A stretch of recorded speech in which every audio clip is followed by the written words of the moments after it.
So, members, welcome to the 66th meeting of the Committee for Finance in 22 to 27 mandate. We, as always, do put your phone on silent or airplane mode if you're joining us here in person. Committee meeting is, as always, recorded and broadcast. Agenda item 1 is apologies. We have apologies from Dr. Steve Aiken. We have Owen Tennyson. And Owen Tennyson, okay. And we have some other members joining us via Zoom. Who are there. Thank you, guys. Agenda item 2, declaration of interests. At the beginning of meetings, members are obliged to declare any relevant or other financial interest. Have any members any relevant interest you wish to declare? No? Okay. Agenda item 3 is chairperson's business. First item of chairperson's business is, I actually was going to use it to talk about the budget now. Should we do that now? Should we do that now? Yeah. So members, obviously we have hot off the presses, not quite as hot as it should have been because the OPR published it an hour before they were supposed to. Obviously the UK budget has been published. There's some headline numbers as relates to Northern Ireland. The most pertinent one is the £370 million additional that is across the scorecard period. There are other measures that will affect here. I won't go through them all. Obviously, people will be able to read and see the coverage. One particular one that stands out for me personally is the abolition of the two-child limit, which I think is wholly welcome. And we hope and assume that the Communities Minister and the Executive will be implementing that, and that presuming they will be getting the full, they will be maintaining parity, and they will be getting the relevant ability to proceed with that here. Chair, the Executive had been paying a mitigation, therefore that mitigation will no longer be necessary, so it will be money going back into the Executive's coffers. So, okay, so were they paying a mitigation on two-child? I don't think we were paying a mitigation on two-child. There was something else that has There was changed. the benefit cap. There was the benefit cap. It might actually affect then the amount of money being paid out, because the benefit cap, it will mean that more people are entitled to more. So if the benefit cap comes into play, rather than discuss it all now, we'll get the briefing from the department. The upshot of all this is that we're going to get. It's good news about the two-child. The two-child limit is really important. So obviously, we hope that will be ruled and assume that will be ruled out here. It's devolved, but we, in nearly all cases, other than the areas where we mitigate, we maintain parity and benefits. So hope that's ruled out. The other areas is, say, £370 million, which I believe is resource across the scorecard period, but we will find out more. There's also an announcement of additional funding. I'm not sure whether it's part of the 370 or not. We don't know. We'll find out for an investment zone in Northern Ireland. So those are the bits and pieces we have so far. We will be asking for a detailed briefing from the department. Ideally, they'll be able to give us that next week. But before then, we assume and expect the Finance Minister will say more to the Assembly about the outworkings of the UK budget. And obviously, we would assume and expect that this will enable the Finance Minister and the Executive to conclude the multi-year budget before the end of the year, and ideally while the Assembly is still sitting. Anybody else wish to come in? No? Brian Kingston? Yeah, well, just to concur with the comments on 370 million and the removal of the two-child limit and universal credit. And just, I do want to welcome too that action taken to reduce the national debt, 2.6 trillion, and said today one in 10 public pounds has been spent on interest on the national debt. So I always welcome any government taking action to reduce the national debt rather than just increasing it for short-term interest. I think that's a sort of long-term planning that benefits the country. Fair enough, put those comments on the record. I would, I'm not sure others probably wouldn't quite put it like that, or might put the emphasis differently, but entirely reasonable to put using the point. Just to clarify something I said incorrectly, it's not all 370 million, it is 240 resource million additional and 130 in capital, which is the breakdown of the additional monies. So we will be able to talk about that more at the next session, and if we get more during as soon as we get anything live, we can come back and discuss it in the next couple of hours while we're at the meeting. Okay, next item of chairperson's business is the Northern Ireland Enterprise Support Service. Relates to the Enterprise Support Service, which is known as Go Succeed. So it's at page 6 of the meeting pack. The programme lead from the Northern Ireland Enterprise Support Service has written to raise concerns regarding the potential impact of delays and funding changes on the Enterprise Support Service. Members will recall at last week's meeting similar concerns were discussed regarding the Local Growth Fund, including the prohibition or the constraint on using it for resource, which is a particular challenge for Go Succeed. And the committee agreed to firstly write to the Secretary of State about the fund, and secondly to seek an update from the Department of Finance and work to expedite the development of the fund. The committee also indicated that it would consider holding an oral evidence session on this in due course. So, members, we have also agreed to forward the NICFA and pivotal reports to the Chief Secretary of the Treasury and Secretary of State for Northern Ireland. Those papers are at items 5.15 and 5.16. We'll note the correspondence for now from Go Succeed, but I think it's worth putting on the record. This is a scheme which is delivered between local councils, and it has been important in terms of providing entrepreneurship support, some of which is a replacement of the work previously done under the auspices of EU funding. It is very important, and there's a real concern, as with other entities who are affected by the Local Growth Fund, about the way that is being managed. So please, they wrote to us, and we will respond to them and possibly take more action whenever we get responses from our correspondence to the Chief Secretary of the Treasury and the Secretary of State. Members are content?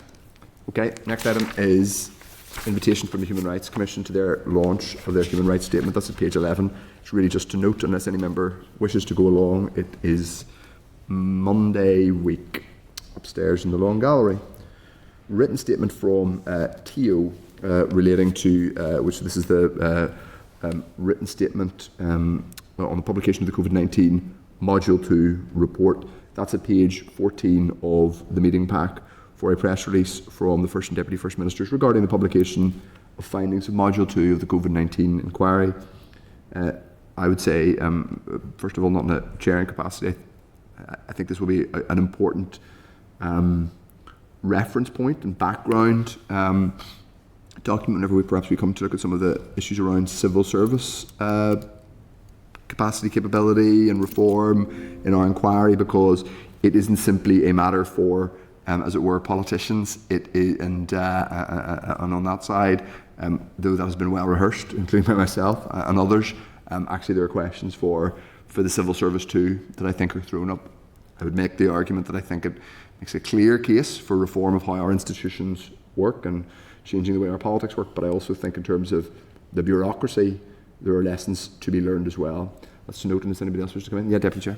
Yeah, thank you, Chair. And just on that, you know, it's good to have the report there to note, but, you know, it would be my opinion that the criticism of the executive, and it doesn't really reflect the unique and challenging form of government that we have here in Northern Ireland, and it's just important that we take account of the full circumstances, and you know, at least when we're all looking at it, Chair, SDLP were on the executive during that period as well, so just to fair enough.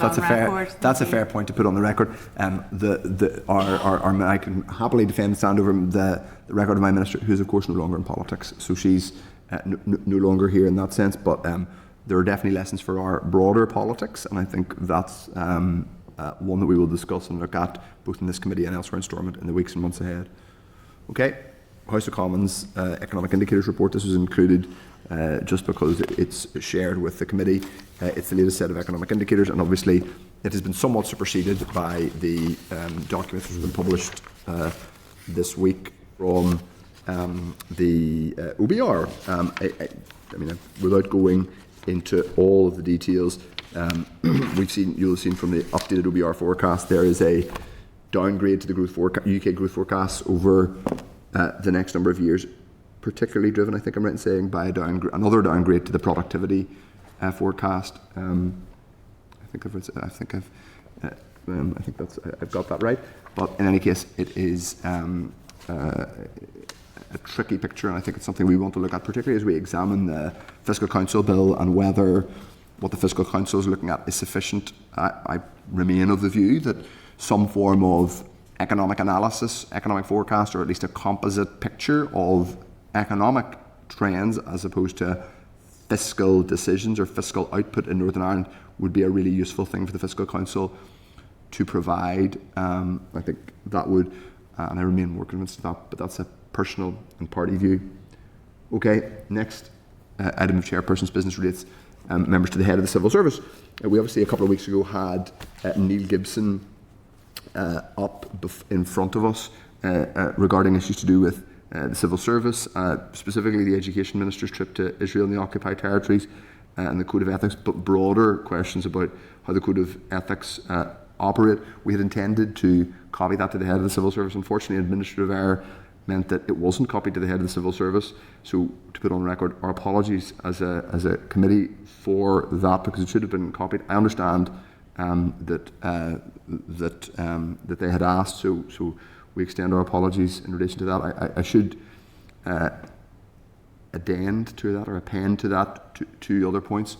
Our door remains open to the head of the civil service should she wish to come in to come and join us. Obviously, if she felt she had wanted to, she was more than welcome to join, and she remains more than welcome to join. I hope and assume we will have her in front of us whenever we come to do our hearing on our various hearings on civil service reform. But I remain open. Our door remains open in that sense. I would also say, at a personal note, I was disappointed to see, pardon me, a report on the findings of what appear to be the findings of a civil service fact-finding effort. I presume it was the one overseen by the head of the civil service, but I don't know, being placed on the executive website relatively obscurely on a day last week without members, certainly myself, who have been awaiting correspondence, and I know because it was read into the record, Mr. Philip Brett, former member of this committee, was awaiting similar correspondence. So I was pretty disappointed to see that published quietly on a corner of the executive website rather than shared proactively with members. So I just put that on the record. If anyone else wishes to come in. Okay. Agenda item 4 is draft minutes of the meeting held on the 19th of November 2025. Members are at page 16 of the meeting pack. If members are content with those minutes and that they are a true reflection, I will sign them. Content. Matters arising is agenda item 5. We now have Dallow extracts starting at page 28 of the pack, members. So the first one is the Public Office Accountability Bill, and that's at page 31 of the meeting pack. The committee previously requested a definitive timeline for the executive's decision making on this LCM, and on this LCM, and the department indicated to the committee that it intended to seek the executive support at its scheduled meeting on the 19th of November. The 20th of November, that's my fault, I misread that. At a scheduled meeting on the 20th of November for a legislative consent motion to be laid under Standing Order 42A. Sorry, to reread that sentence so it makes sense to someone who's listening. The department indicated to us that it intended to discuss the LCM at the executive meeting on the 20th of November, prior to a legislative consent memorandum being laid under Standing Order 42A. However, the Dallow has indicated to us that that did not happen, and we await further updates from officials. So members, if we are content, I think we need to get an urgent update from the department on what is happening with this LCM. We, again, do not want to be in the situation we were in with the Data Use and Access Bill, which was, as we discussed at the time, an absolute fiasco. If there's an issue with executive agreement or some concern, I think we need to know. If it's just process and the executive agenda was busy, that's fine, but we need to know ASAP. It's not good enough, basically, to not give us any detail. Members are content. We asked that and asked for an urgent update. The next Dallow readout response relates to the department, relates to the review of ALBs. That's on page 32 of the meeting pack. The committee previously asked if the review of arm's length bodies was a new exercise. The department has indicated that this is a new arm's length body exercise which began in September. However, separately, somewhat confusingly, but perhaps that's part of the point, there is an ALB pay landscape review exercise, an extensive data collection exercise and collation and analysis of pay-related information across public sector staff groups and arm's length bodies. This will also inform and provide important contextual information for the ALB review. The current ALB review exercise will seek additional information to align with the pay review landscape exercise. Confirmation was also provided that the review exercise will not include a detailed look at back office functions. However, information is being requested at the extent to which ALBs use shared services and other means by which ALB efficiency, structure and governance can be improved. Now, members, I am a bit confused, I have to say. So it's worth putting that slight confusion on the record. Why I say that is this. The ALB review, we are told the ALB review is not the same review which was promised in New Decade, New Approach. It is a review, but it's not the same review. It's a slightly confusing picture. The New Decade, New Approach document, which is nearly 6 years old now, amazingly, said, quote, that the executive would, the newly formed executive then, would define terms of reference and initiate an efficiency and effectiveness review of all arm's length bodies with the aim of concluding the review and agreeing timescales for implementation within 6 months of the executive being restored. So we don't know what really became of that or whether that ever concluded, but we now know there's a new ALB exercise which began in September. Further to that, at Finance Questions yesterday, I believe the Finance Minister said that he thought ALB should be urgently reviewed. I'm slightly a bit confused.com here about what the status of a review, and if the Minister wants them urgently reviewed, does that indicate that the review that's currently happening either isn't urgent, or that he is frustrated that the previous review, which was overseen or not overseen by his colleague, didn't deliver? I think we need an urgent clarity from the Minister on what urgent review he has in mind. I think it's a bit of a problem sometimes whenever ministers talk about things in the ether that they personally have statutory responsibility for, and it just sort of floats into the ether, and then we don't hold them to account for it. So I would like clarity on what the Minister is talking about, whether this review is an urgent one, what the timescales are for it reporting back, and whether any action will be taken. Because we are kind of, I think at this point, in a bit of a weird Byzantine world of reviews going on. We've had the 10-year, now 2-year, we're told, strategic review cycle of rates. We've, this, at the minute, has more reviews than the culture section of a newspaper, the department. So I think we need clarity on what exactly the timelines are for this ALB review. We are going to get an oral briefing on April 26th. Yes, Deputy Chair.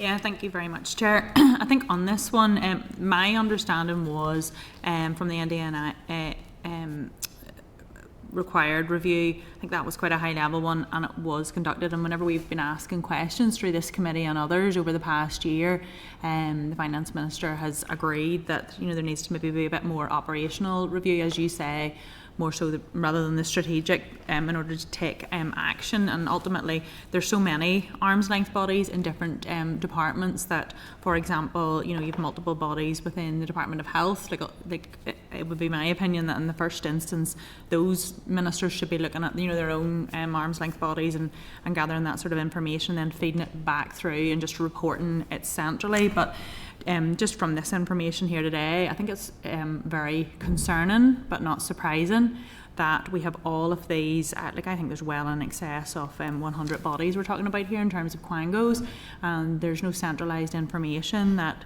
nobody knows what everybody's getting paid, how many there are, what the structures are, and they're undertaking this exercise now.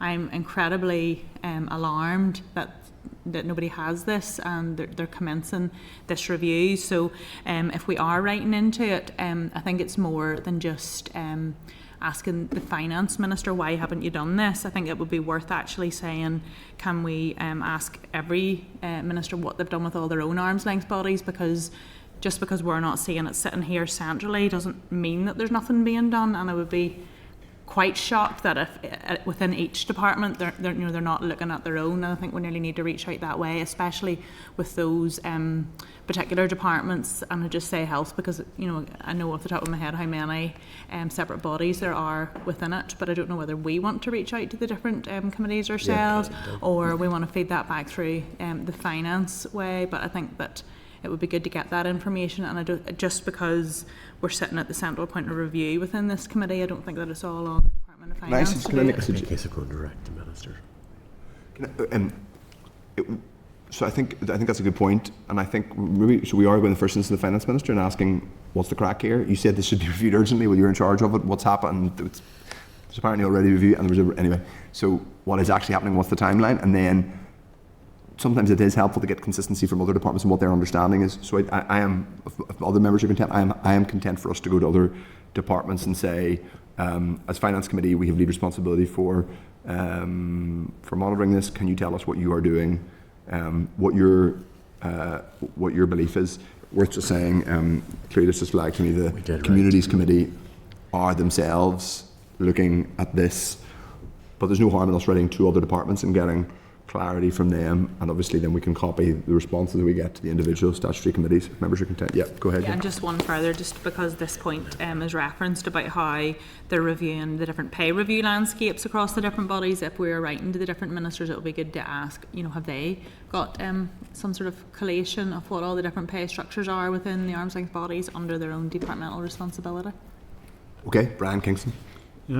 Just to comment, the briefing we've received say that the purpose of this review is to see how ways in which ALBs can use shared services to improve efficiency.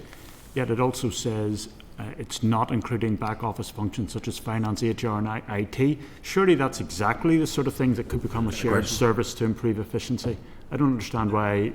Yeah, I don't know. I suppose theoretically, one might be looking at it in relation to policy delivery rather than strict back. But you're right. On the face of it, it's pretty contradictory.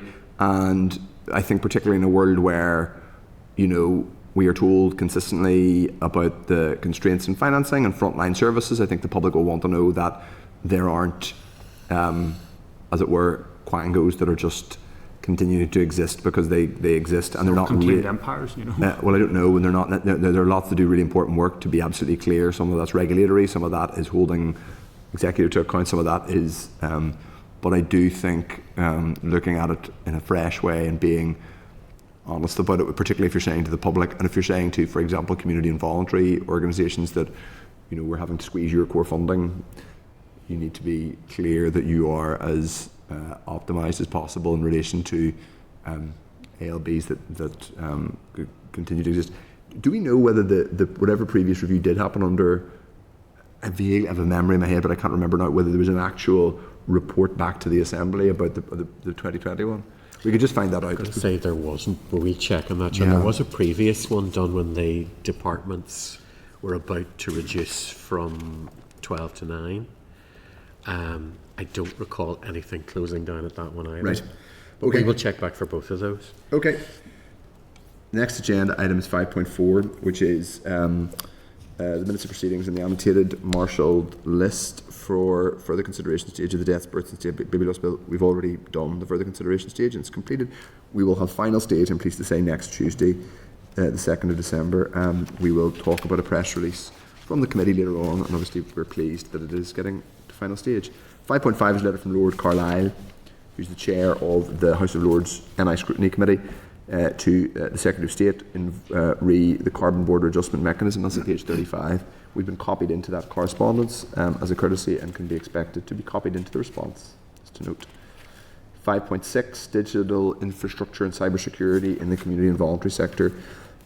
This issue was discussed last week, and we agreed to have an informal briefing at some point in the future with the Communities Committee. This is to note only. Now we're going on to the tabled pack. 5.7 is the LPS Trust Statement, Rate Levy Accruals Accounts. Members, this is page 6 of the tabled pack. At the meeting on the 5th of November, the committee asked LPS for response to the CNAG, that's the Controller and Auditor General's concerns outlined in her report within the LPS Trust Statement. LPS addresses the two areas of concern. Firstly, unpaid rates. Second, where LPS highlighted improvements have been made, reflected in a 6% increase in gross rate assessments, for rates to be collected, while unpaid rates only increased by a marginal 0.05%, although that is still an increase. Secondly, in relation to vacancy discharge, LPS highlight that to strengthen assurance, it has started physical vacancy inspections during 25-26 and is working with NISRA to compare vacant property records against census and business register data. So that is to note, but in case anybody wants to come in? No? Okay. Dallow extract now, or a series of Dallow extracts from the meeting on the 12th of November. First of which is shared property management, rates of shared property management, and is at page 9, of the tabled pack. So there you will see the department has confirmed that new regulations in relation to shared property management will be formed following consultation and policy development. Policy development has taken place, although it is too early to indicate broad provisions. It is likely that they will encompass codes of conduct for shared property managers and redress schemes relating to service charges. Now, one question to ask is whether we have any sense of timeline, or if this is just being done as a kind of preparation for a future minister in a new mandate. I think it's the latter rather than the former. It would be helpful to check on that, and I think it is, given, to put it delicately, some of the political instability that exists in this place. People who are, really, some of this stuff should be relatively routine in the sense we're far behind other jurisdictions, neighbours. It's kind of disappointing that all we're doing is preparing potential future legislation for future mandate, but it appears almost impossible that we'll get this done in this mandate. And I know I have several constituents, I should say, who are very frustrated in this subject. A declaration of interest? Yes, I suppose it is a declaration of interest, yes. In the sense that I have had correspondence and contact with constituents who are very keen to see legislation to improve regulation of shared property management in Northern Ireland. Jerry Carroll, yeah. Jerry? Yeah, Chair, I think we discussed this. Can you hear me okay? Yeah. I think we discussed this last year, but I don't believe this includes people who bought their homes from the housing executive. I don't think so. Because I think Paul Frew raised the point at the time, but I'm pretty sure it doesn't include those people. But could we just clarify that?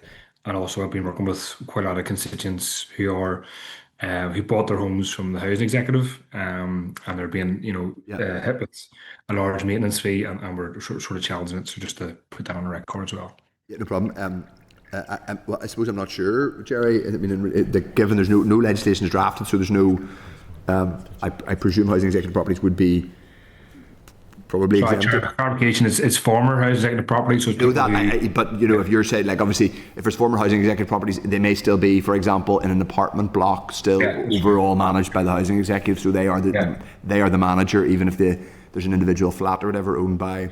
So we just, if we could just clarify why that's being looked at, I would appreciate that. Thanks. Clarify that point. Yeah, that's fine. But I suppose it reinforces the point that it's only being looked at, and there's no sense that it's going to happen before the end of this mandate anyway, whether or not it includes the housing executive. But I think it's an important question to ask. Okay, next point is, or the next response relates to baby loss certificate draft regulations. That's on page 10 of the table pack. The department has indicated that that they can only bring draft regulations to the Assembly once royal assent is granted. This could take place as early as the new year, but the department will keep the committee informed, i.e. royal assent could happen early in the new year, I think, rather than the regulations. Albeit, I think it's probably worth saying and putting on the record, if it's literally the minute royal assent is granted, then there's absolutely nothing stopping them having the regulations ready to go for the moment they get confirmation that royal assent has been granted. The next agenda item is 5.11, and it is on the same thing. Death, stillbirths and baby loss bill. There's a draft press release at page 11 of the table pack, members. So if you have any comments on the draft, you don't have to give them now, but feel free to share them with the team before the 3rd of December, Tuesday, 2nd of December, the only one I have is, I think, this is the ex-communications person. I think Diane and I should have 2 separate quotes. I think it's slightly strange. Not that we aren't speaking with one voice on this bill, but it's a bit of a surreal thing to have it is unusual. 2 people given one quote. I think you separate can have 2 different quotes. I don't think that's the end of the world. Yeah. If we can take that offline, I think it's a to Robbie on that one. it's a bit it is surreal. A bit It's just a bit surreal, I think. But anyway, we but it's a very good press release. Other than that, Yeah. right? Okay. Share your other comments. Yes, Brian. I'm just looking through the baby laws. I mean, it talks about. Can someone clarify? It talks about this being a historic day, for families, and the Northern Assembly's made history. Are we the first legislation to introduce First these? legislation to bring in baby loss certificates. Yeah, but I don't others think- have schemes, but they aren't legislated for. Yeah, it's just to explain that. I don't think that's not actually stated in the press release. Why the Assembly has made the history. I think that could probably be in notes to editors, or just explaining that this is, this is the only statutory one, certainly in these islands. I mean, that's the first word in the headline, historic day in the history. So it doesn't actually explain, that worries. why it is history. Okay. So 5.12 is sickness in the civil service, and it is a correction in relation to statistics of comparison with local councils. That's at page 13 of the table pack. The department has written to the committee to informative corrections to the local council comparator figures presented in ISRA sickness in the civil service 22-23 and 23-24 reports. The department highlight that incomplete returns led to lower reported sickness rates than those published in the local government auditor's report, where the figures for local government sickness absence are published. The revised figures indicate that civil service sickness has been lower than in councils since 2015-16. Members will appreciate that sickness absence is a theme in the committee's forthcoming inquiry. So that is interesting, and I think worth noting. Probably worth also saying that still both local councils and the civil service here are still significant outliers when compared with other comparable workforces on these islands. But I think it's important that we've got that clarification. 5.13 again is the review of arm's length bodies. That's at page 15 of the table pack. The Communities Committee has written to the Department of Finance regarding its review of ALBs and asks that it is seeking the views of ALBs of the Department of it is seeking the review. Excuse me. It is seeking the views of communities ALBs as part of evidence gathering for its review. This committee has been copied into the correspondence as a courtesy, and we can expect to see a response in due course, and that will obviously be pertinent to the information gathering we are doing that we discussed earlier.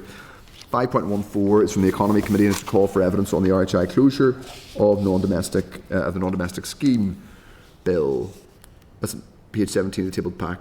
The Economy Committee has launched its call for evidence on the RHI closure of non-domestic scheme bill and asked this committee for its views on the objectives, proposals and potential consequences of the bill by the 1st of December, which is pretty tight, to be honest, because it's next Monday.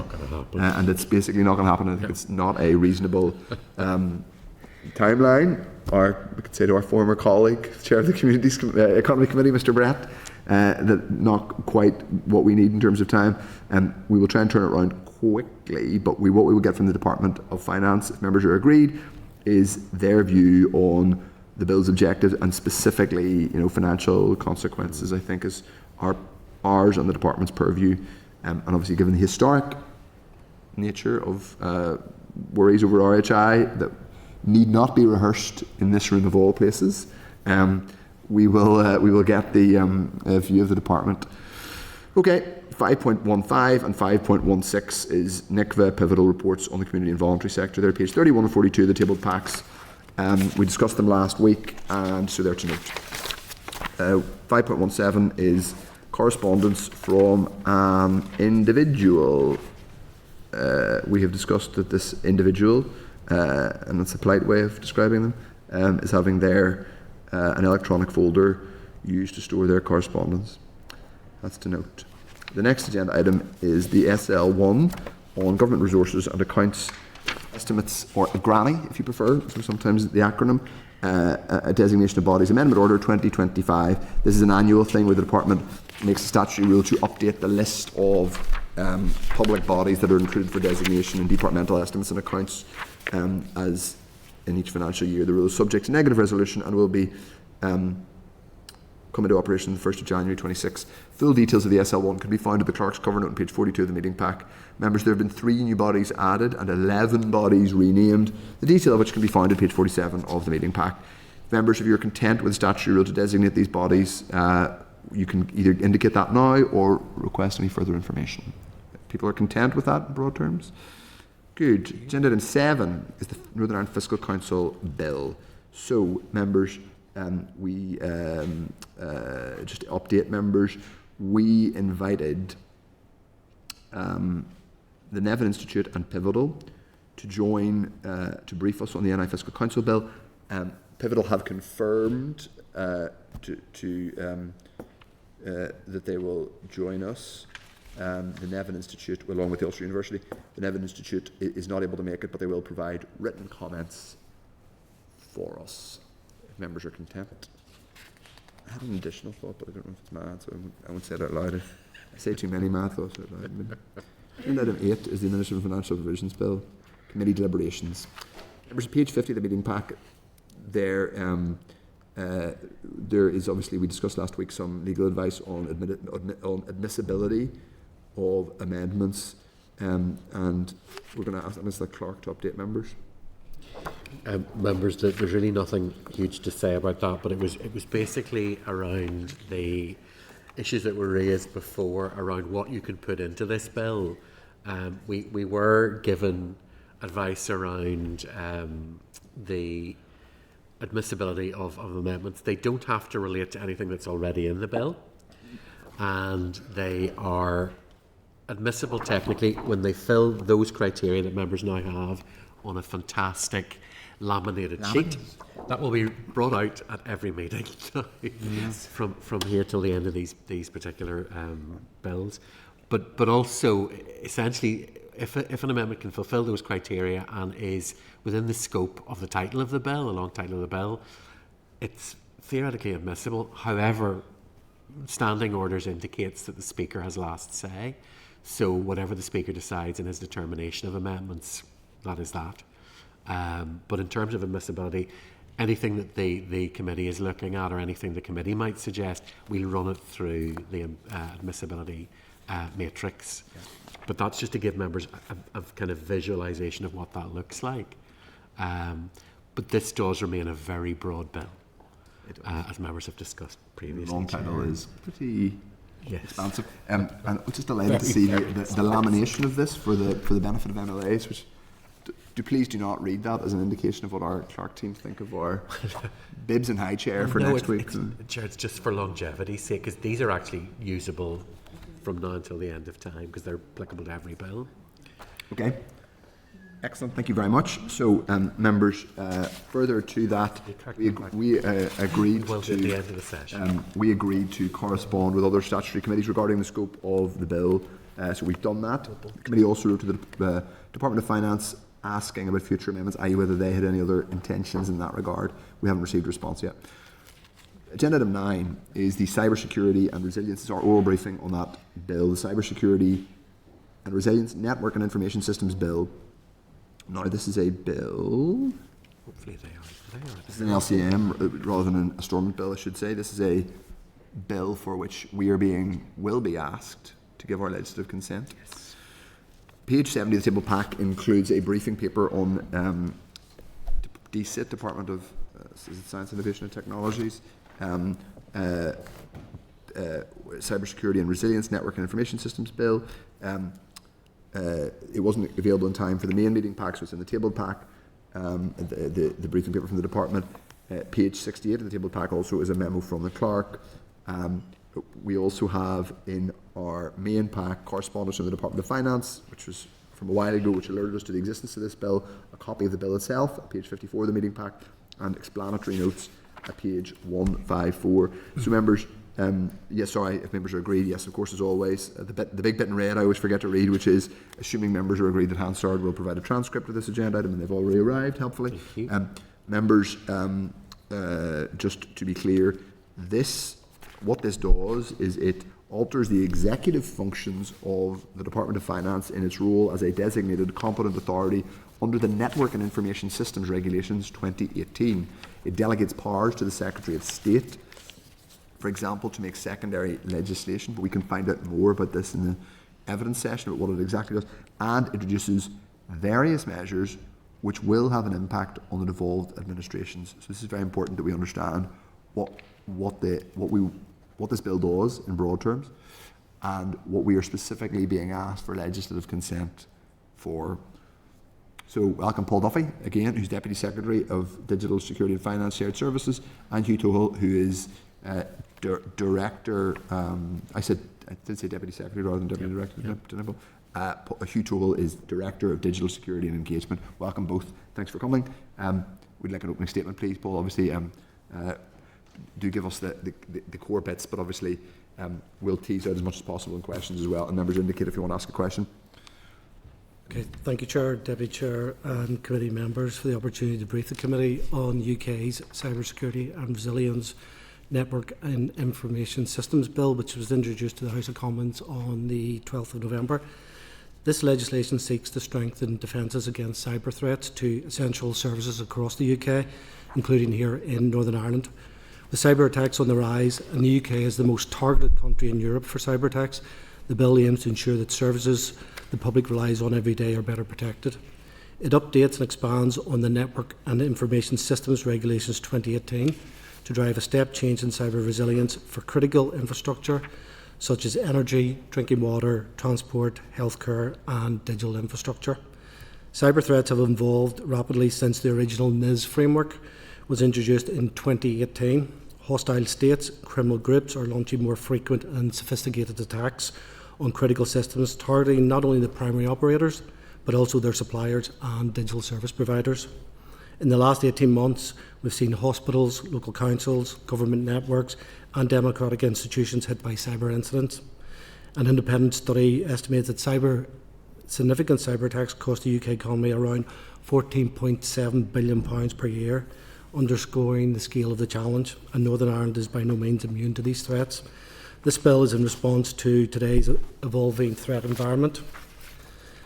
The bill's primary objective is to modernise and strengthen the UK's cybersecurity regime for essential services and digital infrastructure.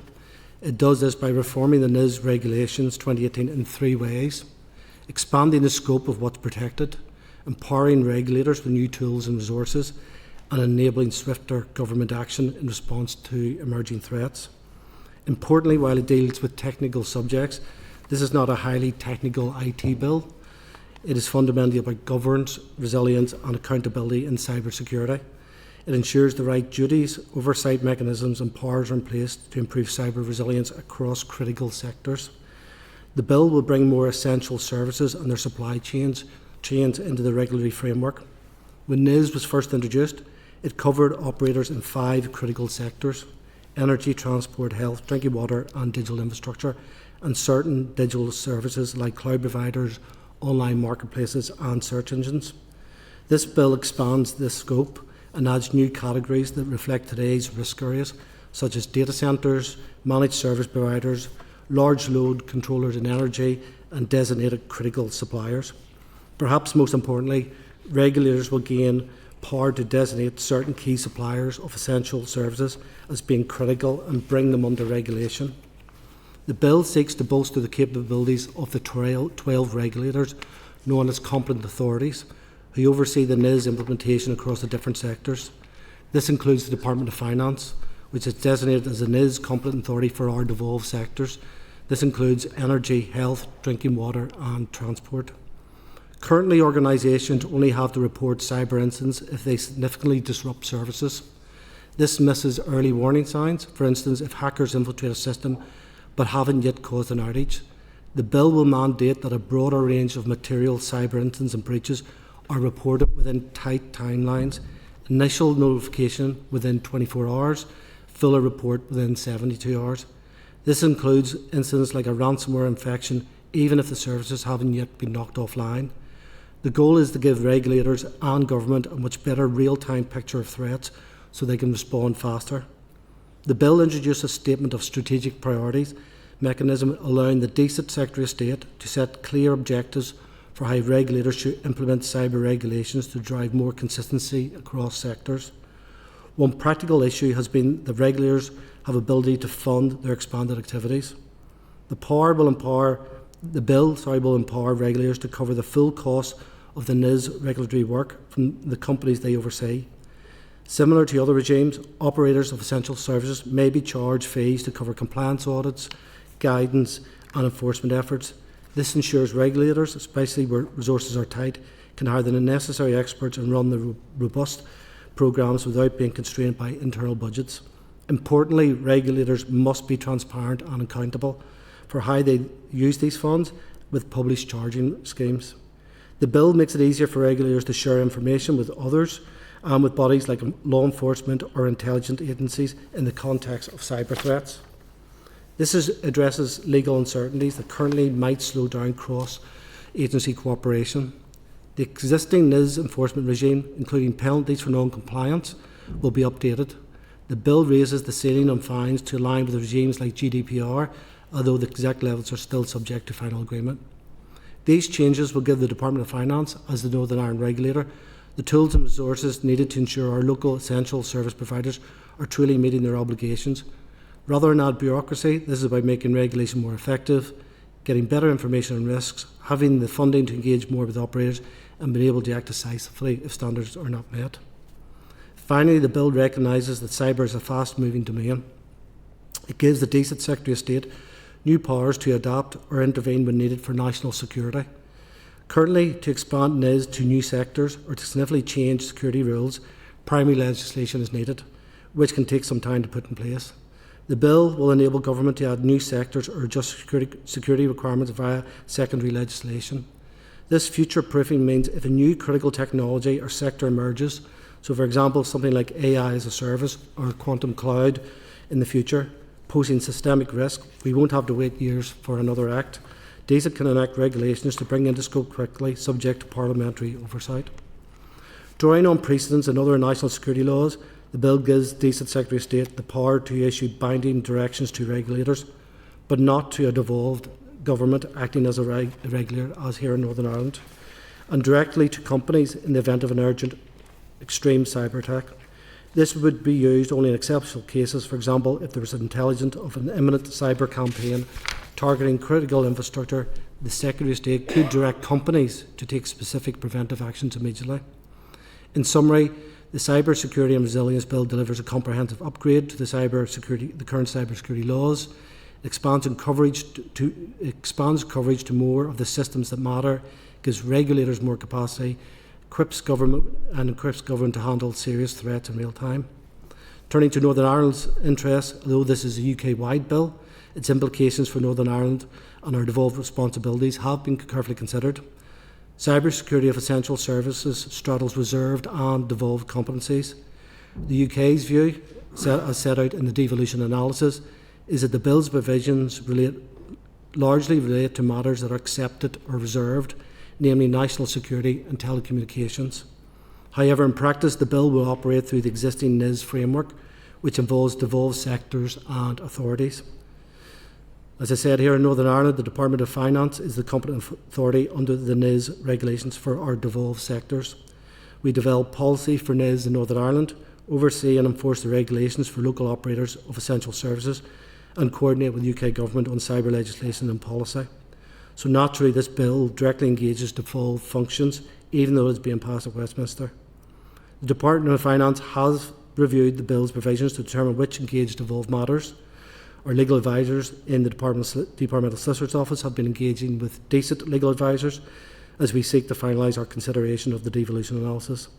This includes considering the Windsor framework implications for Northern Ireland, checking if any aspect of the bill might conflict with our unique post-EU arrangements. Crucially, the bill aligns with the EU's NIS 2 directive reforms, which were adopted in December 2022, and has similar key provisions such as expanded scope, risk management reporting and stricter enforcement. Given Northern Ireland's geographical and economic proximity to the EU and indeed the cross-border provision of some of our services, this alignment means our operators will be held to a comparable standard of cyber resilience as their counterparts across Europe closing any regulatory gap that adversaries might wish to exploit. The overarching conclusion of DCIT's devolution analysis is that they believe none of the bill's provisions are in the devolved space, leaning on broad national security grounds. However, DCIT intends to seek legislative consent from the Northern Ireland Assembly for certain provisions, and have identified a total of 15 clauses in one schedule which will alter the executive functions of the Department of Finance. On the timing of the bill, the UK Parliament has commenced its consideration with the bill's introduction on the 12th of November.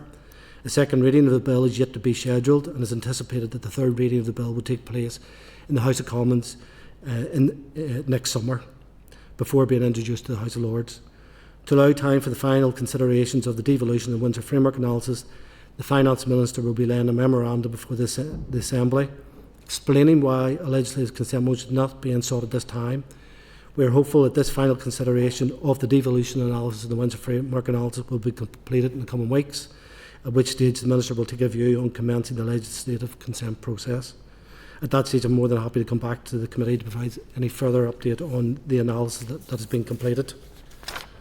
In conclusion, the Cyber Security and Resilience Bill represents a vital step forward for protecting essential services in Northern Ireland from the growing cyber threat.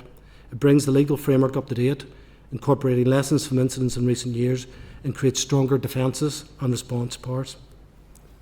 So thank you for your attention. Hugh and I are happy to take any comments or questions. Thanks for that, Paul. So just all members, obviously, as always, indicate if you wish to ask a question. So just to confirm, has the Finance Minister taken a view on whether he will recommend legislative consent be granted? At this stage, Chair, the Finance Minister hasn't been asked to take a view on it, because what we want to ensure is the devolution analysis and the Windsor Framework has been fully considered before we put that advice to him. He hasn't been asked by officials, or he hasn't been asked by the UK government? He's been asked by the UK government, but not by officials. But I suppose he can give a view if he wants. He doesn't have to. But you are saying to him, basically, we're going to give him more So what you're waiting on is more detailed legal opinion on whether you agree with the UK government's view of which provisions specifically touch on devolved competence. Their view is basically very little of it, apart from 15 clauses in one schedule? 15 clauses across a number of areas. And which areas do they? And you haven't agreed. The executive or the official level. You haven't formally legally agreed that yet. Yes, there are one or two areas we've just sought some further clarification on. So we want to be absolutely clear on the powers that are being granted through this bill to the Secretary of State. So that is the one area where we're still just seeking some final clarification. We're expecting a response back from DCIT by the end of this week on that matter. And the other matter we just want to make sure that is properly considered is the Windsor Framework analysis. Whilst there doesn't appear to be any significant issues, we just want to make sure due process was properly followed. On the previous incidents, just first of all on the first part, on the Secretary of State powers, do the clauses where you are seeking more information, are they all clauses which relate to the Secretary of State having powers to do things, i.e. direct public bodies or businesses to do one thing or another, to disclose information of a cyber attack or whatever it is? Do they all relate to powers being taken by the Secretary of State? Yes, so that's the area we just want to make sure we're absolutely clear on what the bill means in terms of that, the extent of those powers and who do they apply for. We have certainly clarification around that the Secretary of State cannot direct a regulator within a devolved government, and that was one of the things that was outstanding. This bill, it doesn't allow that to happen? No. But the Secretary of State does have the power to direct operators of essential services, so I manage service providers and companies, if there are concerns around a significant cyber risk. So just to kind of work that through, at the minute, a UK Secretary of State or this Secretary of State, DCIT Secretary of State, I presume, that UK Secretary of State does not have the power to, for example, if there is this might be a bad example, and tell me if it's completely inappropriate, but that wasn't a hack, that was a human error, but the data breach incident that affected the PSNI a couple of years ago, say for the sake of argument, that was a result of rather than human error, say that was the result of a hack. And this is, by the way, in case I was watching, a totally hypothetical example I'm just trying to use. In that scenario, the Secretary of State does not have the power to order whoever the service provider is or the PSNI to do anything at the minute. Under this legislation, they would. It depends on the organisation. So, for example, say it was Jitsu, BT, whoever, like they're companies. And they will be operators of essential services or sort of large-scale service providers. So it's likely to be an organisation that's operating UK-wide, like a Fujitsu or a BT, or it'll be one of the very large operators. But it wouldn't necessarily be. I mean, it could be. It could theoretically be like possible for it to be in Northern Ireland specific if they decide, if for whatever reason they decide that this cyber incident, this hypothetical cyber incident, only affects Northern Ireland, but they've decided that it gives the bill gives the Secretary of State the power to say whether they want to issue an order of one kind or another to the specific provider to do and if something. it meets certain thresholds, for example, if it's a national security issue rather than a localised issue. Okay. The national is that power all in the hands of the Secretary of State to effectively decide what they deem to be like, obviously they will get advice presumably, but they will have the power to, and when that happens, do they have to make, like, do they have to like lay a statutory instrument or something? Or so my understanding is, yes, they do have to go through a parliamentary process. Okay, that is effectively a new development, though. So it's basically giving a UK Secretary of State the power to to intervene, to request that either a service provider, public or private, but you're finding that out. Yes, and I think that what's crucial here is that it's where there is a wide systemic risk of an incident, that it's intervening in a way that is curtailing that from expanding into other sectors or other areas. So it's to allow, I think it's in recognition of how quick a cyber incident can evolve into something much larger. So, and if you were to wait on having to put in place legislation before you respond to an incident, they'll be long gone before you're able to Who's responsible for this at the minute? These kinds of, is it a devolved minister who has the power to do these things, or it depends on the incident, on the organisation, on the threshold. So we, as in the Department of Finance, do currently have the role in regulating operators of essential services in Northern Ireland. So if you take, for example, a health trust, so if there's an incident, a cyber incident within a health trust, at the moment that trust would have to notify the competent authority, being the Department of Finance, that there was an incident. They would go through their own continuity processes in terms of managing that incident, but we would expect to see an incident report, an understanding of how that incident arose, what mitigations they put in place, how they responded to it, what they've learned from it. So there would be almost like a follow-up audit with recommendations then to that particular trust on future, how to prevent future incidents. The kinds of powers you have are not anywhere near what the UK Secretary of State is seeking to take in this bill, presumably.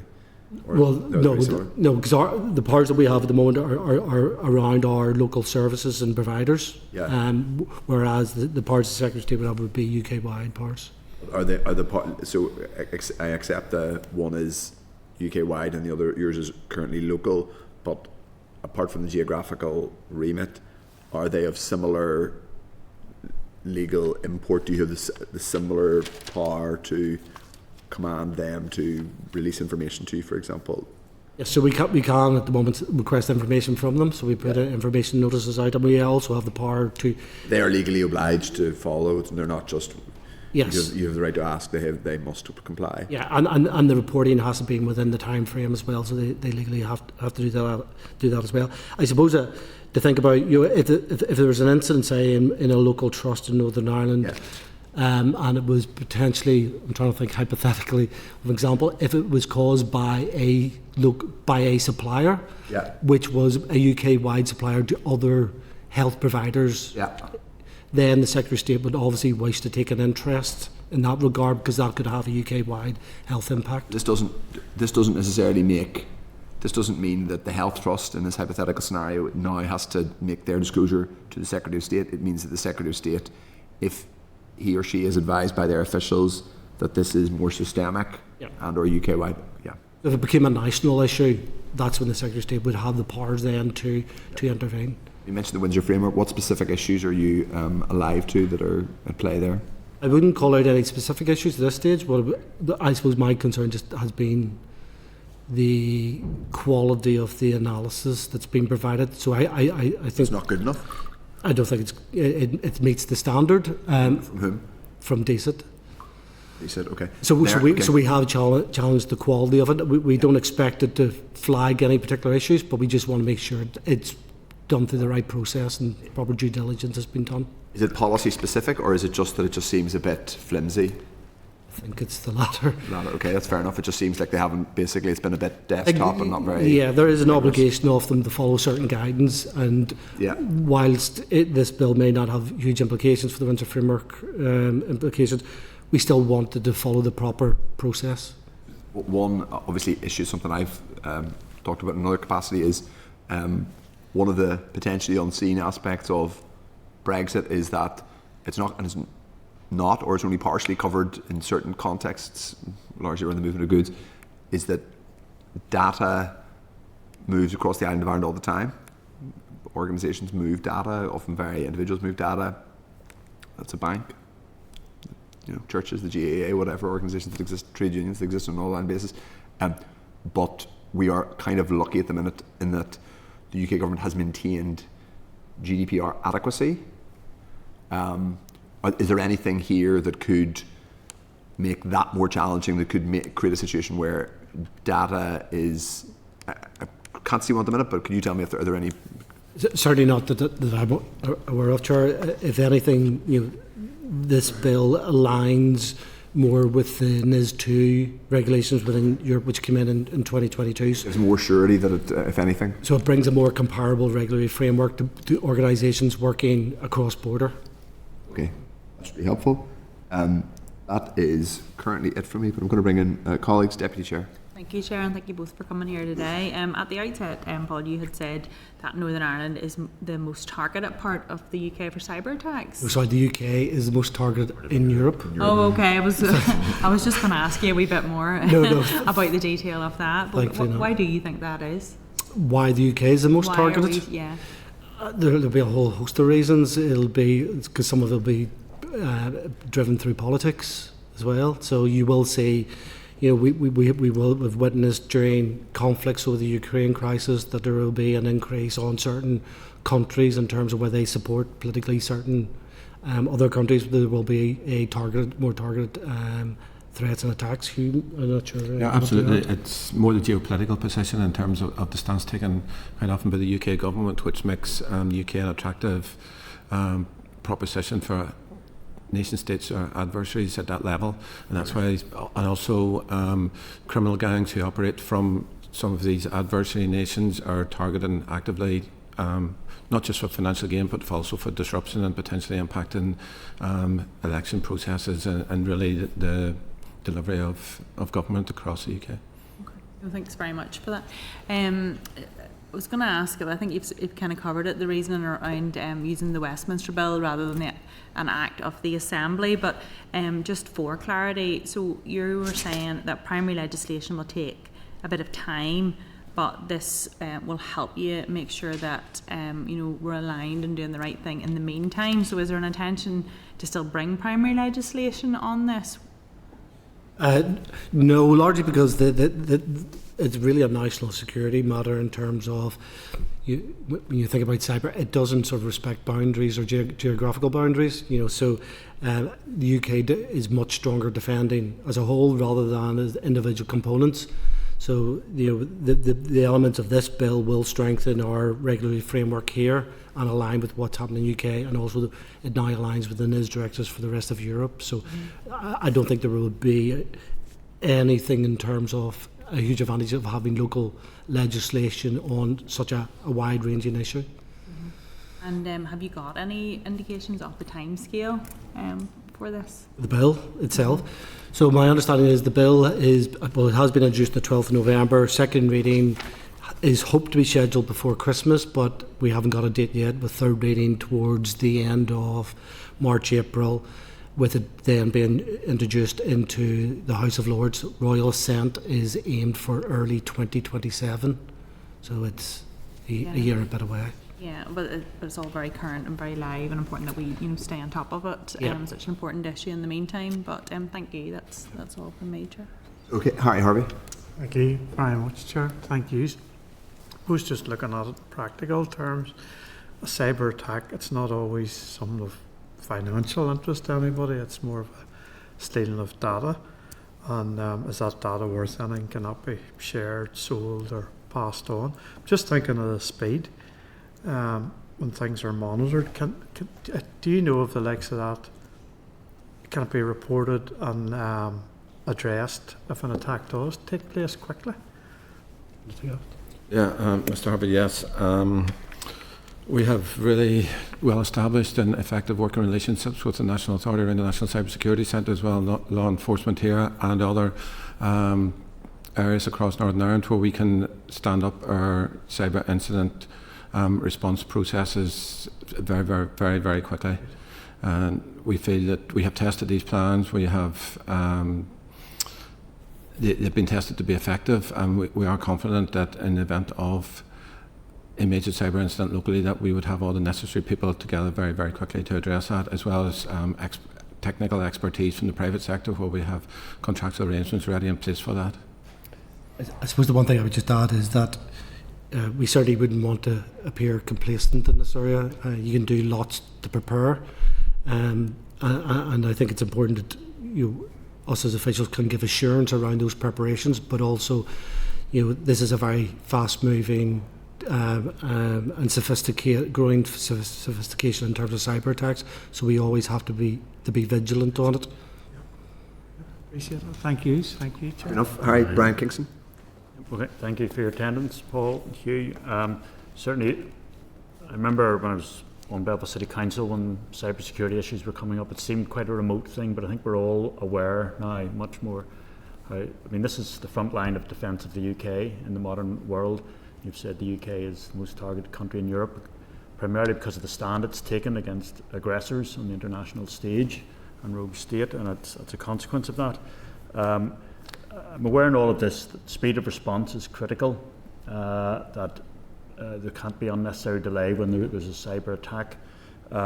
So I'm interested in more in the national security level, about the powers that, I think you said that the Department for Finance is designated competent authority, or the Finance Minister specifically, but also the Secretary of State has. Are you saying the Secretary of State will have certain increased powers, or will have how would you describe in lay terms the powers each will have, and when speed of response is critical to ensure that there's not unnecessary delay? Yeah, so the powers that fall to the Finance Minister and Department of Finance as the competent authority are really to regulate those devolved sectors, which is energy, drinking water, transport and healthcare. So we will continue to exercise those. The powers that are proposed for the Secretary of State will allow the Secretary of State to, I suppose, have additional powers to intervene with particular companies, and will direct them to take particular action or to share information. So I'm not going to say the trust, because someone will think I'm targeting healthcare here, but if there was an incident within TransLink, for example, we would be involved in that process and understanding what has happened and what the response is to it. Depending on how wide scale that response would be, there may be a need then for us to share the information we're gathering from the likes of TransLink with the Secretary of State or the National Cybersecurity Centre to consider whether there are national issues to be considered. Yeah. And Hugh may want to expand on If that. I could just expand on that, the operators of essential services are being regulated against the cyber assessment framework, which has been developed by the National Cyber Security Centre, and Objective D, and that is minimising the impact of cyber incidents, with the key principle being response and recovery planning. So that response is deemed critical for operators of essential services to ensure they're effectively prepared for a major incident. So that is a critical element of what they're actually getting regulated against. Yeah, I mean, my concern is that when there is a coordinated cyber attack, you can't waste time going through a list of people to get their approval to do something. You know, that a response needs to be as immediate as possible and authorised from on high if necessary. You know. Yeah, I think if there is an incident, you will find that the organisation impacted will have its response plans and will respond to that particular incident. I suppose from a regular perspective, we'd like to understand, are there wider implications of that? And that's where I suppose being able to intervene quicker. And those earlier alerts within the 24 hours are really important because they give you an indication if there's an issue or is a systemic issue that we need to be concerned about. One other question, Chair. Harry and I were previously on the Executive Office Committee. They have a role over civil contingencies. Just wondering, how does this relate to that responsibility within TEO? So if there is an isolated incident within a particular operative essential service, particularly a public body, that will be managed by that organisation. But if that became something that was, I suppose, triggered civil contingencies in terms of being a wider impact on the Northern Ireland public, then civil contingencies would in a sense step in over above the local arrangement. So, for example, if there was an incident with a Northern Ireland department had a cyber attack, depending on how widespread the impact of that was, that the department would trigger its response plan. But if it was widespread, that may then trigger civil contingencies, and the Executive Office would then be involved. Right. So there might be some overlap of responsibility between TEO and Department for Finance, or there would, in terms of if there was a cyber incident, and no overlap with any. So at the moment, if for example, the Department for Infrastructure had a cyber incident solely within their department, if that became more widespread, then the Executive Office would get involved through civil contingencies. Likewise, if it happened in any other department. So it's not just specific to DOF. It's departments have cyber responsibilities themselves, but where that becomes a wider Northern Ireland impact, then civil contingencies would have to be triggered. okay, thank you, Chair. Deirdre Harry. Yeah, thanks very much, Chair, and thank yous for the presentation. And I think it's right to take time to look at the Windsor framework implications, because I know through the Justice Committee and the Crime and Policing Bill going through Westminster at the moment, the NI Select Committee raised concerns around compatibility in terms of the Windsor framework. In fact, there wasn't the proper scrutiny done in terms of human rights. So I'm glad that that extra work is being done, and I suppose I would like to know what the Human Rights Commission's view on this is, particularly around those national security provisions. So, of course, every country has national security considerations. My concern would be the checks and balances in terms of how that's used and making sure that it's not abused by a Secretary of State as well, and particularly in the devolved arena. And again, I would just to see if there has been views from the Human Rights Commission pertaining to these matters, and particularly around the Windsor framework, because I know within the Commission themselves, they set up a separate section to look at Windsor framework. And some of their concerns was that government departments, particularly in London, haven't really been having the same focus on those issues. So I'd be keen just to get assurances around that. And that, you know, there is that engagement where it's within devolved arena, and that those powers, that there's checks and balances even with the Secretary of State, particularly around national security as well. And through the Chair, I suppose that is the crux of why we haven't at the moment accepted the Windsor Framework analysis that has been provided by DSIT. We have some concerns just around the rigour of how that's being completed, and that is, we're working through DSIT with legal advisors at the moment. I hope to conclude it within the next few weeks, but certainly that will be seeking assurances around issues such as human rights and ensuring that that proper analysis has been undertaken. that it? Yep. Happy enough. Obviously, the NI Affairs Committee obviously just highlights the importance of taking seats in that committee and doing the scrutiny. Okay, members, no further members have indicated they wish to ask questions, so I think at this point we'll release Paul and Hugh and ask that we're kept abreast of further developments in relation to the bill, including when the Minister and the Executive have discussed their approach to the LCM. I think there is lots more for us to look at here, but obviously really those are useful presentations. Thank you very much. Okay, thank you. Okay.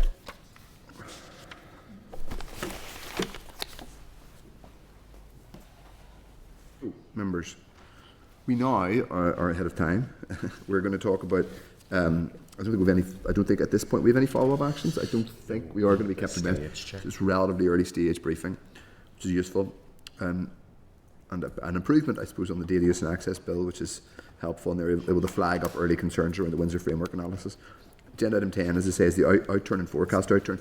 At page 77 of the tabled pack, there's a briefing paper from the Department of Finance on the 25-26 public expenditure outturn and forecast outturn the October position. This wasn't available in time for the meeting pack. As usual, the department has reported on 4 expenditure categories: non-ring-fenced resource DEL, ring-fenced resource DEL, capital DEL and FTC. Detailed tables broken down by category and department have been provided as usual. The department has also provided detail on the impact of the revised 25-26 outturn and forecast outturn guidance, which issued to departments on 10th November, specifically information in relation to the Department of Health and the Department of Education.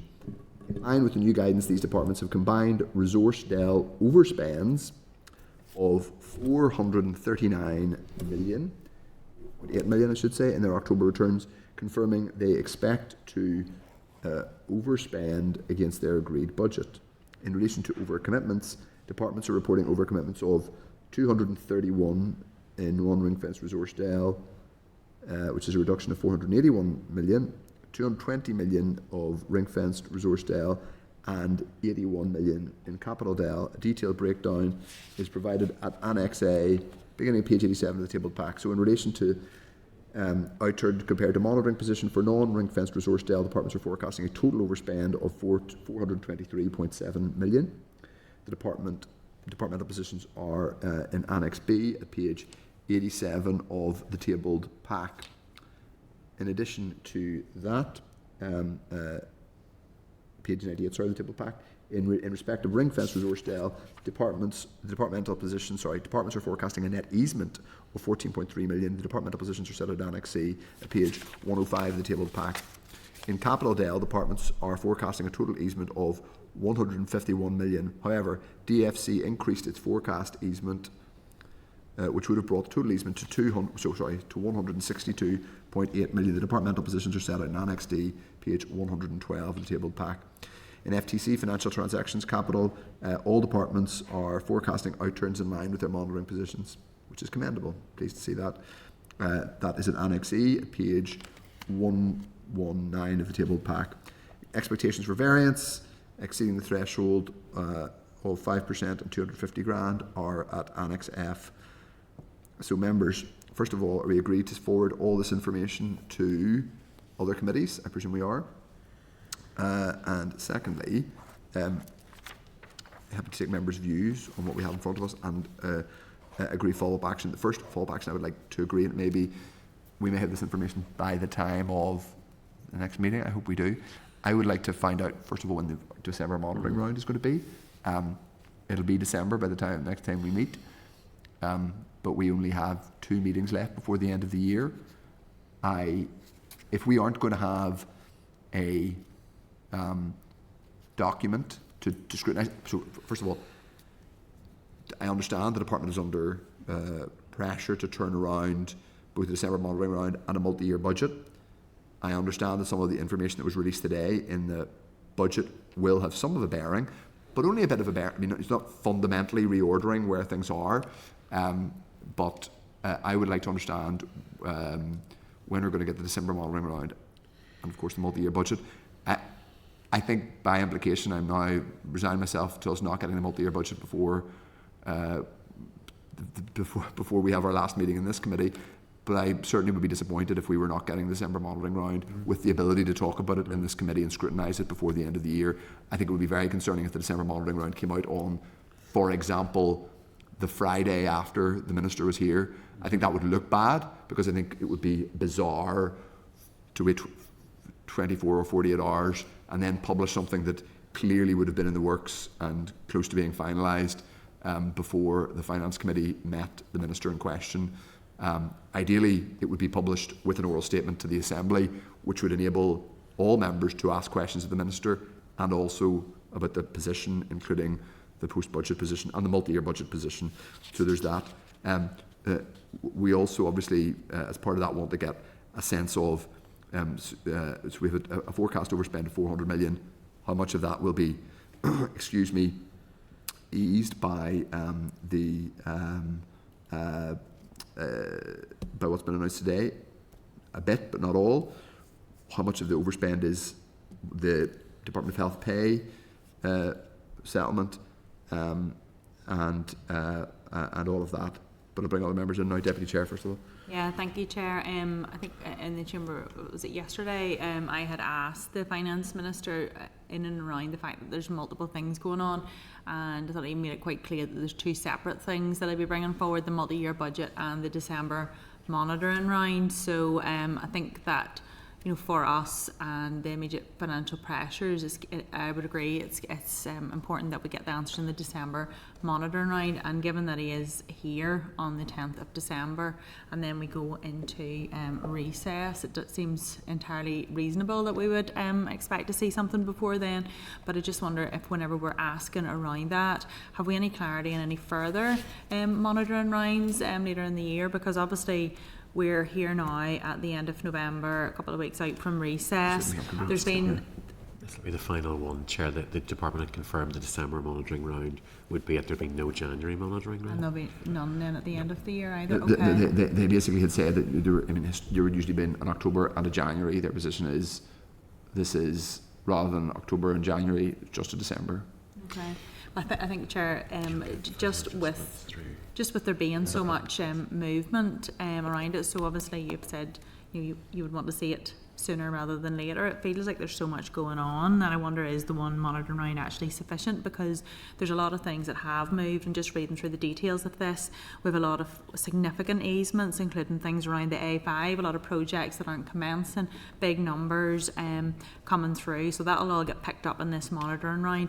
Then obviously we've got the consequences of the budget, and this is also the first time that the outturn figures have been reported under the new guidance, where we've got overspend versus overcommitments, and bringing all of that together, you know, in the next couple of weeks with that monitoring round, we want to see what it looks like. But I would be surprised if this is the position of all the departments really crystallising now in December. I just would be a wee bit concerned that there being no further monitoring round, because it feels like there's a lot going on here. Chair, in the past, the officials have talked about there is potential for open movement. The monitoring rounds tend to be the big shakedowns, if you like. So there'll be another realignment come spring supplementary estimates, which will have allowed further movements, I suppose, to have taken place early in the new year. They can then be ratified through that. But we'll seek clarification. The statement that we'd had from officials previously was that this would be because of the closeness, there wouldn't be a January monitoring round this would cover. But we'll seek further clarification of how any further movement will be managed. And Chair, just finally on that, you know, if the statement was pushing towards the end of that week where we've gone into recess, and we wouldn't have the opportunity to, you know, question it in the House, even if it was late in that week, and we still had it before the Minister was here on the 10th of December, at least this committee would have the chance to interrogate it, so it would definitely be preferable. I totally agree. I completely agree. I mean, there are very high number of overcommitments as well, and I think it's, you know, with all these things, it's helpful to understand and unpack. You know, I think sometimes the public get a bit confused by overcommitments. Obviously, overcommitments are different to overspends, and I think it's important for us to interrogate that. And the Minister himself is on the record as saying that the department should not be either overspending or overcommitting in principle, but there's a structural question I think we're going to have to continue to press, which is about the appropriateness of overcommitting and whether overcommitting is used at times as a tactical device by departments for negotiating purposes. Heaven forbid the idea, but yeah, I certainly think I would like to be able to interrogate. I'd like to be able to interrogate a monitoring round as and when one comes. So I think that's the urgent question you need to ask. Chair, we'll also have the next outturn data in our second week in January. That'll give a clear indication at a very late stage in the financial year of where departments are at as well. But we'll clarify whether there's any further movement, whether the position has remained the same. Okay. Any other members wish to come in at this point? Else has indicated. No. Okay. So what we will do we routinely share those outturn data with others? No, we don't bother the departments. No, we do. We share everything with the other staff committees. Okay. It's an opportunity for them to see what we see. They can ask for it themselves, but at the minute, Chair, this committee is kind of taking the lead on the example of what can be done with the data. Okay. Chair, if I could, Yes. just when we're sharing this outturn information, just would propose that it would be useful if you could circulate that guidance that came through on the 10th of I think it was We the did 10th. that already, Chair. We've Yeah, done that already. just alongside it, just to say here's your information, and just remember to look at it in light of the new guidance. Because there's that useful passage, Chair, where it makes very clear to departments they need to differentiate between an overcommitment and an overspend. Helpfully in red as track changes. Just as we're writing to other committees, Chair, because I know We'll everybody highlight loves to that get into the again. detail. Yeah. Brian, Chair, as well. Brian, Kingston. Just in terms of the budget announcement today, do we know, are there any conditions on the 370 million, or is that? I think that's the question. Those are the questions we need to ask. Generally Is it for the speaking, executive to decide? Yeah. generally speaking, when they give an overall number, there's a degree of discretion. It's not ring fenced. It's mostly going to be at the executive's discretion. It might have even said that in some of the articles so far. It'll have to, like, it's restricted in the sense that the amount of capital and the amount of DEL will have to be. You can't mix and match those two, but you can. Beyond that, they won't have to spend them on the same. They're part of consequentials which arise from spending in England, so they don't have to be spent on the same things they're spent on in England. Okay. So, members, if we're agreed on that, we will be getting that additional information, and we hope the Finance Minister will be giving an update anyway. And if possible, I don't know if we have it. Is it worth us asking to see if there's any official who can come and give us an oral briefing next week on the budget? If any of them are. We've asked for a written readout because we would have expected that would happen with the. We do expect the Minister to make an announcement or to make an oral statement, so we'll get a readout of that. Helpfully, the department last time sent us. I think we had Joanne McBurney the last time, did we? No, Joanne McBurney. No, we got a written briefing. Okay. Now Joanne was up fairly soon after. I'm trying to think. We do have the Minister the week after. So whether we have Joanne coming with the Minister? No. Okay, we did send the list. Sure. First of which was budget and written in large letters. So we would anticipate that would be relevant officials, but we will see. We should get confirmation of that fairly soon, or not. Judging by Clarita's face, maybe not. But we would like it very soon. Yeah, we would like it very soon. Well, yeah, they should be able to make a decision on that. But yeah, the members will be able to interrogate that more. We would hope the Minister will have made an oral statement early on next week. That should come with a readout of the budget, because that usually those two accompany each other. And then we can find out what's going on with the December monitoring. As we'd said before, departmental returns had to be in last Thursday the 20th, and it's usually a reasonably quick time scale because there'd be discussion beforehand, so we would anticipate December monitoring being released before the end of the term, but again the committee has agreed to have a good push on getting a time scale for that. Okay, members content? Okay, we'll move on. Agenda item 11, correspondence. 11.1 is the NISRA annual report 2024. That's on page 230 of the meeting pack. NISRA has formally laid the Registrar General's annual report for 2024. That's just a note. 11.2 is from the Public Accounts Committee, and it's to note that the PAC has published a report on excess votes. There were no excess votes in 24-25, but there was one excess vote relating to late accounts from the Department of Education Teachers Pension Scheme, which breached its net resource limit in 23-24 by just over 9 million. This excess was primarily attributable to an overestimation of contribution receipts to the scheme, due mainly to uncertainty around the teachers' pay deal. Okay.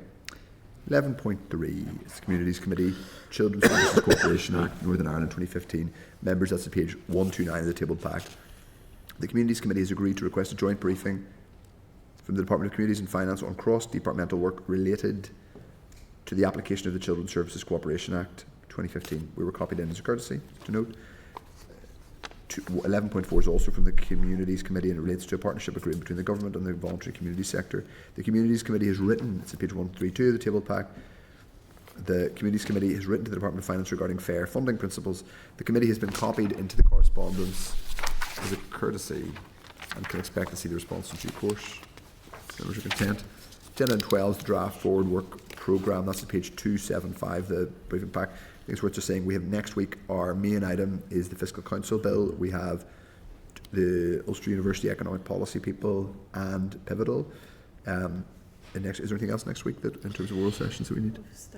Yeah, we have, and that we're going to get Andrew McAvoy's coming up for that. So we have the 4 SL ones that we were anticipating, 5 SL ones we were anticipating around the rates. Yeah, I think it's worth then us, we will be obviously asking him about the status of the rates changes that were announced and when they're going to be implemented. And then obviously on the 10th of December, before we break up for Christmas, we have the Minister himself. But other points, Clark's going to fill us in. Sure, there's not a huge amount else to say. We're now scheduling in a fair bit for January in terms of looking at deliberating on the Fiscal Council Bill. We largely will have finished oral evidence on that one. Then during January we're also going to look at having officials from other departments to come up and talk about the Administrative and Financial Provisions Bill. So the ideal is deliberations and potential thoughts around amendments for Fiscal Council will take place during January. More evidence on administrative and financial provisions during January, and then in February we should be able to get to the deliberation point for that one too. Deputy Chair. Deputy Chair. Yeah, sorry, can I just revise? What date have we got our consideration stage up to? Is it the end of February or was it March? It's the 27th of March for both. Okay, yeah. For both. We went for the same date for both. Yeah, no, just checking, sorry. I think we've sort of managed them in a staggered way, but with the anticipation we've now scheduled through and we think we'll be fine. I shouldn't say things like that out loud, should I? It's incredibly provocative. No, just as you're talking. We should be okay with that. As I say, the administrative financial provisions, it is very much focused on officials from other departments. We don't have a lot of stakeholder groups coming through on that one because it's not an obvious bill with an obvious title, if you know what I mean. So you don't get a lot of response on bills like that. It needs to be someone who's really got into the policy, and that's why it's more useful through the other committees and departments. Okay, thank you very much. And other comments on the forward work programme? I presume members are agreed that we publish it on the committee website. Okay, agenda item 13, any other business? Does anybody have any other business? Okay, none from me. So 14 is date, time and place of next meeting. We are scheduled to meet here next week, Wednesday 3rd of December at 2 p.m. Enjoy the 2 p.m. starts before Christmas. That's the other thing I should say. Spartan in the year and back to a few 1 p.m. starts in order to get some business done. But you can enjoy them in the run up to Christmas. I'm going to put the question to the committee now adjourned. Committee's now adjourned.